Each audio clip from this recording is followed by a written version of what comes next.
Hi, I'm Karoline Wiesner, and I have the honor of being invited to speak at this International Electronic Conference on Entropy and its Applications, about the role of information in complex systems, and in particular about self-organization in stem cells and glass formers. We find complex systems in all the sciences. There are many properties which make up complexity. I want to focus here on one of them, the emergent property of structure on the macroscopic level, structure which does not exist on the microscopic level, something which we call self-organization. And if you want to read a bit more about that, there are two references given here you can follow. Let me start by giving you some examples of complex systems and of self-organization in complex systems. In physics, emerging structure is found effectively in any phase transition. And you can see here snow crystals. And clearly such structure does not exist for individual atoms, only when they get together collectively. The quantum chemistry of proteins is another example. It encodes a three-dimensional structure which forms very reliably when a protein is produced in a cell. And my third example is behavioral biology, which has plenty of examples of emerging structure on the level of groups, such as that of beehives, with all the social structure of division of labor and sophisticated decision-making. And of course, living systems are self-organizing in many different ways, as well as many of the products, such as the internet or the financial economy, which exhibit structure on many scales. The question I want to ask in this talk is whether we can zoom into the process of structure formation and identify both the moment as well as the process by which the structure forms out of the many elements making up the system and their initially random configuration. The first example I'm going to talk about is a liquid material which undergoes a transition to a glass. A glass is a solid material, properties such as reflectivity and fragility. We analyze data from a computer simulation, which is known to reproduce experimental data very well. The second example is that of a stem cell undergoing differentiation to a blood cell. We analyzed published experimental data from single-cell gene expression profiling. In both cases, we use information theory to zoom in on the transition from disorder to order. In the case of the glass former, we use mutual information. In case of the stem cell, we use Shannon entropy. In both cases, does information theory reveal aspects of the transition to self-organization which were previously unknown. My first example. This is an image of colloids, which are small particles with a size on the order of several nanometers. The image shows a snapshot of a computer simulation of colloids forming a glassy material. The different colors indicate the velocity of the colloids, something which I will get back to in a moment. The conundrum in the discipline is that microscopically, the amount of structure in the colloids does not seem to increase noticeably when it turns from liquid to solid. The microscopic structure of a glass is more or less random, just like that of a liquid, while the difference between liquid and solid is of course dramatic. In this way, a glass is different from a crystal with clearly distinguishable repeated patterns of atomic configurations, which are not found in a liquid. The question became for us, can we identify a microscopic difference which reflects the macroscopic difference? We ran numerical simulations of a transition from liquid to glass, the details of which can be found in this paper, together with everything else I'm telling you about this example.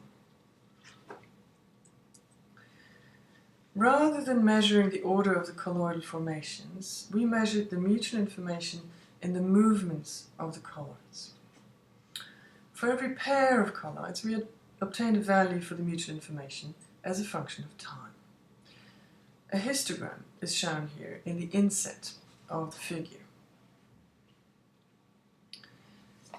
The bigger graph shows the number of particles which have a minimum amount of mutual information, and the cutoff of that amount of mutual information is shown in the inset of the figure. The simulations are run many times, and each time they are started off in the same initial conditions.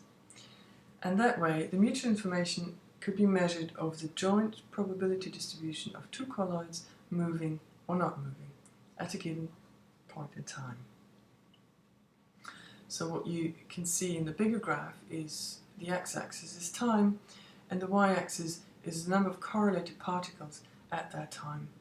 And the different lines in this graph are different density conditions of the colloids. We can see that the amount of mutual information varies with time, but it also varies between colloid pairs. So we look at all pairs which have mutual information and ask at what time they have many correlation partners. So here we see a red colloid on the right hand side and all its correlated partners at different points in time to illustrate what exactly we're measuring. The result is shown here. What we see here is the number of particles that a colloid is correlated to. So if you like, it's a two-dimensional histogram, and what we find is that those partners that move early on, if they have a lot of other colloids they're correlated with, then those are also early movers. So we find a clear distinction between early colloid movement and late colloid movement just by measuring the mutual information. We can see a clear separation between those two groups. And when zooming into the actual physical configurations of these groups, we find that early movers are in different geometric configurations from late movers. This is illustrated here. These are geometries in which the colloids are involved. And the geometries change dependent on whether the colloids are early movers, which an example of such a configuration is shown on the right-hand side, or late movers, and an example is shown on the left-hand side. The geometries allow us to identify the parts of the liquid which likely solidifies earlier than other parts. Thus, the mutual information allowed us to find a smoking gun, if you like, for the onset of a glass transition. In the course of this work, we defined a length scale based on the mutual information, which is shown here. This length scale, first of all, we define a mutual information which is normalized, and then we fit an exponential function to define the actual length scale based on the mutual information. And it effectively measures an interaction distance of a dynamic process involving many particles. This is a very general length scale and could be applied to many different systems that fit this description. And again, the paper whose reference I showed you earlier contains many more of the details of this. To summarize, the mutual information between movements of particles did indicate where a structural transition was taking place, and it even leads to a mechanistic explanation of the transition, which now can be followed up by further study. My second example. When a stem cell differentiates to different types of blood cells, for example, this transition is in general irreversible, as we know. It has been argued that a stem cell state is a disordered state, in the sense of having a disordered gene expression profile. Genes are being expressed, but not in any fixed pattern, as is the case for a differentiated cell. In a metaphor of a potential differentiation landscape, during differentiation, a stem cell follows the steepest descending gradient toward a stable equilibrium state, which represents the final cell type. This metaphor is known under the name of Waddington's canal. An analogy to statistical mechanics has been made, where the stem cell is at a point of high entropy and high free energy initially, before descending to low entropy and low free energy during differentiation. I show here an image which illustrates the hypothesis of the statistical mechanics analogy from a paper by MacArthur and Lamishka. And here we see the process of differentiation from the left to the right, and the hypothesis that the entropy is initially large, and then the more committed the cell becomes, the lower the entropy. And of course, this is about statistical mechanical entropy, but here we're going to use this analogy and actually measure Shannon entropy. And we found a rather different picture from the one shown here when we actually measured the Shannon entropy during cell differentiation. The details of our work can be found in this paper here, which is on the archive. Here is what we did. We measured the entropy of the gene expression profile of a dataset published by Guo et al. Only for a few years, in fact, has the experimental technique been available to measure the expression profile of individual cells rather than averages of ensembles of cells. This allowed us to extract a distribution over levels of expression for individual genes resolved in time. Now here is a little more background on the biochemistry of the hematopoietic stem cells, which are the cells that give rise to all types of blood cells. This is an image of a lineage tree, which is a set of stages that a stem cell goes through on its way toward a differentiated cell. This image shows the differentiation pathways of a long-term hematopoietic stem cell, that's the LTHSC on the left-hand side, which differentiates into a so-called multipotent progenitor, that's the MPP stage, before bifurcating into a common myeloid progenitor, CMP, or a common lymphoid progenitor, which is CLP.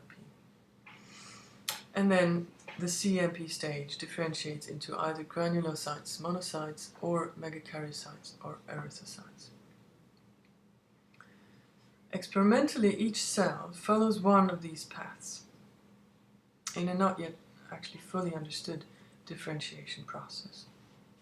So I'm skimming over a lot of biochemical details here to give you the idea of our entropy analysis. To get the entropy values for all genes and points on this tree, we decided to binarize the expression levels. The experimentally measured expression levels are being processed in a standard way to real numbers between 0 and some maximum value. We only distinguish between expression and no expression, that is, between 0 and non-zero values. We did this for several reasons. One is the effect is clearly visible already in the binarized data. Another reason is that higher numbers of bins come with both statistical as well as interpretational difficulties.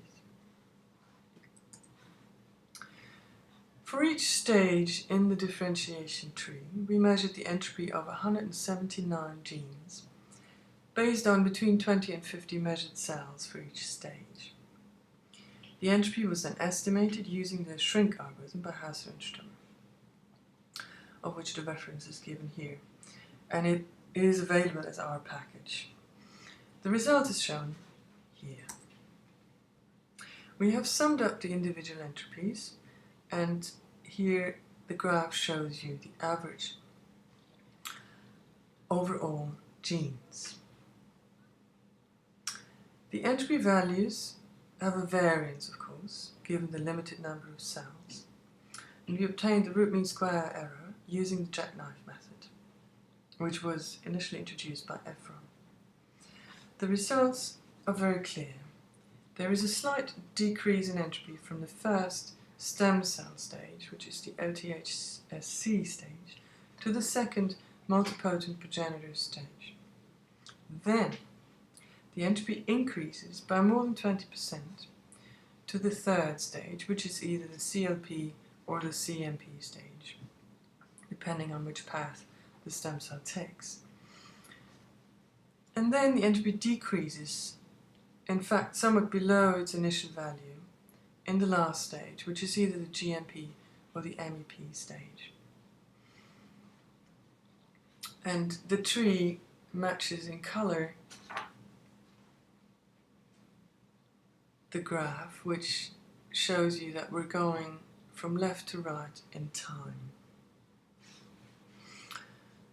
There are many questions one can ask now, and the work I present here is work in progress. For example, what is the picture on the individual gene level? The answer looks more complicated simply because so many genes are involved, 179. The selection of genes, however, was done by the experimentalists, and it comprises the knowledge of the key genes involved in these transitions. We have not selected a subset of the experimentally measured genes, but taken all of them. And the sum of entropies should be an indicator of the entropy in the parts of the system which are relevant for the differentiation process. To summarize, we tested the hypothesis of Waddington's canal for stem cell differentiation using state-of-the-art experimental data. We measured the Shannon entropy for a set of genes, time resolved during differentiation, and the result was actually contrary to the expected continuous decrease. Instead, we saw a significant increase in entropy during an intermediate stage, before the entropy decreased again, so that in the last stages of the process, it was slightly below its initial value. In this talk, I have given you two examples of self-organization in a complex system. The example of a liquid forming a glass was analyzed using mutual information. We introduced a new length scale based on the mutual information. And through our analysis, based on mutual information, we were able to suggest a new mechanism behind the glass forming process. The example of a hematopoietic stem cell was analyzed using the Shannon entropy, contrary to the general expectation, according to which entropy should strictly decrease during differentiation. We found an increase in entropy toward the transition point, before a decrease toward the final stages. These examples illustrate the power of Shannon information theory in analyzing the natural world in general and self-organization in complex systems in particular. Here are the people to whom I am indebted for all their hard work on these projects. Without their insight into the chemistry and biology and discussions over years of collaboration, this work would not have been possible. I would like to thank EPSRC for financial support, and I do show the main papers for reference here again.